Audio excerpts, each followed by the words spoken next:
నీళ్లు మన హక్కును వినియోగించుకోలేని చేతగాంతనం నీది, ఫెయిల్యూర్ నీది. ఇవాళ గోదావరి బనకచెర్ల ప్రాజెక్టు మీద నిన్న ప్రెస్ వాళ్ళు అడుగుతారు, మన ఉత్తమ్ కుమార్ రెడ్డి అంటుండే ఇంకా ప్రిపేర్ కాలే. వెనకట కేసీఆర్ గారు అసెంబ్లీలో ప్రజెంటేషన్ ఇచ్చిండు. అసెంబ్లీలో ప్రజెంటేషన్ ఇస్తే ఉత్తమ్ కుమార్ రెడ్డి లేచి అరే మేము ప్రిపేర్ అయ్యి రాలేదు అంటాడు. ఏది అసెంబ్లీలో మాట్లాడమంటే మైక్ ఇస్తే స్పీకర్ గారు నేను ప్రిపేర్ అయ్యి రాలేదని లేచిపోయింది ఆ రోజు అసెంబ్లీలోకి. నిన్న ఉత్తమ్ కుమార్ రెడ్డి గారిని గోదావరి బంకచెర్ల మీద ఏమైతుంది అంటే ఇంకా నేను స్టడీ చేయలేదు, స్టడీ చేసి మాట్లాడుతా అంటాడు. నువ్వు నీటిపారుదల శాఖ మంత్రివా ఏంటిది? నువ్వు స్టడీ చేయకుండా ఉంటావు.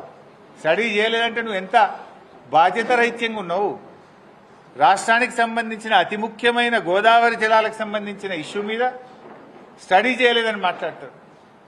నిన్న కేబినెట్లో గోదావరి బంకచెర్ల మీద మాట్లాడతారు, ఏదో గట్టిగా స్పందిస్తారని మేము ఆశించినాం. టైం దొరకలేదట, నెక్స్ట్ మీటింగ్లో మాట్లాడతారట. పేపర్లలో ఏమొచ్చిందంటే గోదావరి బంకచెర్ల మీద మాట్లాడడానికి టైం దొరకలే, మళ్ళా మీటింగ్లో మాట్లాడతారట. అంటే రాష్ట్రానికి సంబంధించి ఇంతకంటే ముఖ్యమైన అంశం ఇంకోటి ఉంటుందా? ఏం మాట్లాడినరు 5 గంటలు? కమిషన్ల గురించో, పర్సంటేజ్ల గురించో, హైకమాండ్కి పంపే మూటల గురించి మాట్లాడుకున్నారా? 400 టీఎంసీల గోదావరి జలాలను అక్రమంగా ఆంధ్రప్రదేశ్ ఏ అనుమతులు లేకుండా తరలించకపోతుంటే గుడ్లప్పగించుకొని చూస్తారా? సుప్రీంకోర్టుకు పోయి ఆపే బాధ్యత లేదా? కేంద్ర మంత్రి మీద ఒత్తిడి తేరా? నీతి ఆయోగ్ మీటింగ్లో ముఖ్యమంత్రి ప్రధానమంత్రిని ఎందుకు ప్రశ్నించలేదు? మేము సూటిగా అడుగుతా ఉన్నాం. ఇంతకంటే ఇంపార్టెంట్ అంశం ఏముంటుంది? దీని మీద ఎందుకు స్పందించలేదో ఇవాళ ఉత్తమ్ కుమార్ రెడ్డి గారు సమాధానం చెప్పాలి. It's an important issue. 400 టీఎంసీల నీళ్లు ఇవాళ అక్రమంగా అపెక్స్ కమిటీ అనుమతి లేకుండా, అంతర్రాష్ట్ర అనుమతి లేకుండా, తెలంగాణ అనుమతి లేకుండా, గోదావరి ట్రిబ్యునల్ అనుమతి లేకుండా ఇవాళ రాత్రికి రాత్రి వాళ్ళు ప్రాజెక్టులు కట్టిపడేస్తున్నారు. దీని మీద ఎందుకు మీరు స్పందిస్తలేరు? అపెక్స్ కమిటీ కౌన్సిల్ పెట్టాలని ముఖ్యమంత్రి గారు ఎందుకు కేంద్ర మంత్రికి లేఖ రాయడం లేదు? ఎందుకు ముఖ్యమంత్రి గారు మౌనంగా ఉంటున్నారు? చంద్రబాబు నాయుడు అంటే మీకు ఎందుకు లాగులు దడుస్తున్నాయి?